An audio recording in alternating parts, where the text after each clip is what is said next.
Hi, it's Congresswoman Jan Schakowsky, and I'm back with my plans and pans. I did what has become an annual press conference called Trouble in Toyland.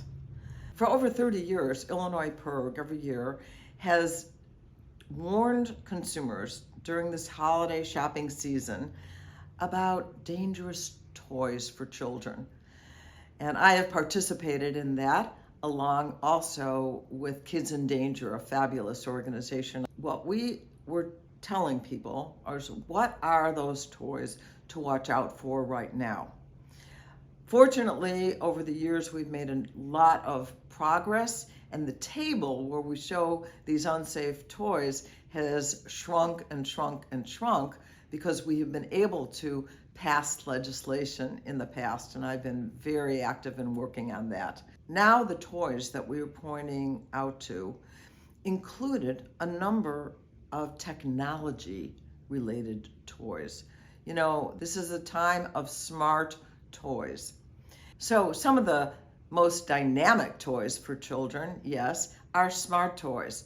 But the problem is that the information that can be gathered by the manufacturers, by the retailers, because of the technology, can put our children in danger by giving the companies data about them, private information about them. We know that families are concerned about what kind of data is being collected about our children in these smart toys.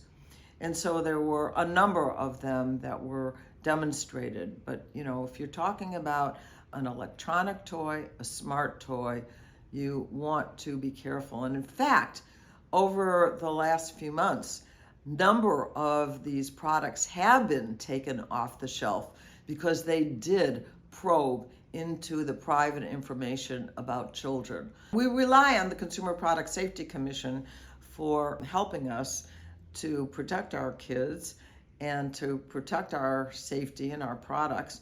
But you know, the Republicans, unfortunately, are suggesting that we take money away from the Consumer Product Safety Commission. This is a small but mighty agency that needs the funding. Then we also talked about water beads. These are tiny beads of many colors. And the problem with those is that they often are attractive to small children. And if they are swallowed, the liquid can make these huge inside the children. And there have been many children who have gone to the hospital, and there have been children who have actually died from these water beads. So Frank Pallone, who was the chair of the Energy and Commerce Committee and now the ranking member, is working on introducing soon legislation that would make sure that these water beads are not available to children. And finally, I mentioned also about products that are still available online even though they have been recalled. And I have reached out to platforms that have marketplaces to say, you have got to make sure that none of the products that you offer for sale have been recalled. But if you are interested in making sure that you're not getting products that have been recalled, go to SaferProducts.gov. You can get the information yourself on the products that have been recalled to make sure that you don't buy them for your loved ones. So last Thursday, there was a crash on the CTA Yellow Line. Over 20 people were taken to the hospital. 3 were considered in critical condition. It seems all are recovering or well by now. But the head of the National Transportation Safety Board, Jennifer Homendy, came to Chicago, came to the site, and some of us, including the governor and the mayor of Chicago and myself, were able to drive up to the site of that accident. It turns out that this crash, in their investigation so far, was not the fault of the operators, but in fact of the design of the equipment. And so they're going to do a full investigation. Meantime, unfortunately, for probably about 5 days, we're going to see that that yellow line at the Howard station is shut down. I look forward to the investigation because we need to know how we can make sure that all safety is restored and that we're not going to have an accident like that again. Millions of people take advantage of the CTA, and we want to make sure that it's always safe when you get on the train. I have been very, very concerned and involved in this war between Israel and Hamas. I have been especially focused on hostages. There are 249 hostages, and there is even a hostage that his family is in our area, and I have spent time talking to them. One, I met them in Dick Durbin's office, talking about their night and day worry about this young man who has become a hostage. But I have also been anguishing, I'm sure with many of you, not only with the people of Israel and the hostages, but also for the loss of life in Gaza. And Save the Children is saying once every 10 minutes, a child is dying in Gaza.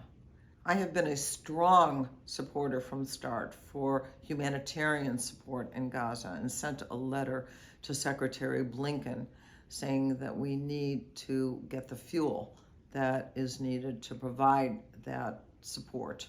The violence really does need to come to an end, and diplomacy has to begin to make sure that at the end of the day, at the end of the war, sooner rather than later, we can see negotiations to have a two-state solution where Palestinians and Israelis can live side by side in peace and security. It's a really difficult situation right now, and I am hoping that we will see a cessation of the violence and that diplomacy will be the future for ending this war and making sure that it will not happen again. A two-state solution is going to be the only final answer. And that's something that Joe Biden has acknowledged, the president has acknowledged, and said that he wants to see that happen. And I am hoping that he can make a difference in both sides on this war and bring it to a closer ending. Well, last week in the Congress, we were able to avert a shutdown. You know, we were very concerned that the whole government would shut down, but we were able, with the help primarily of the Democrats, to work with the new speaker, Mike Johnson, to come up with an agreement.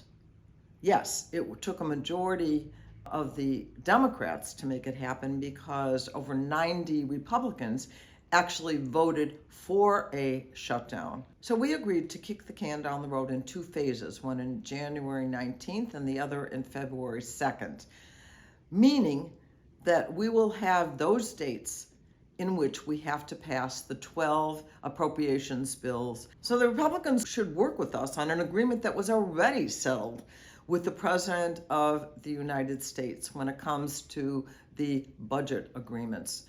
And so we're going to continue to work. It would be a disaster to shut down the government, and we're working hard to make sure that that is avoided. And so I am looking forward to Thanksgiving.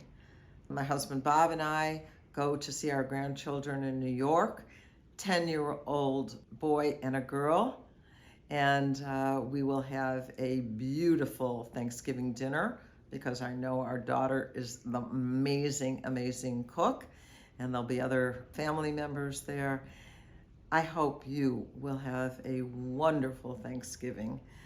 Hopefully enjoy it with friends or family or just the quiet of the season And I will look forward to seeing you next week for my plans and plans. Thank you for watching my video. Make sure you subscribe to my YouTube channel and follow me on Instagram, Twitter, and Facebook, where my handle is @Jan Schakowsky.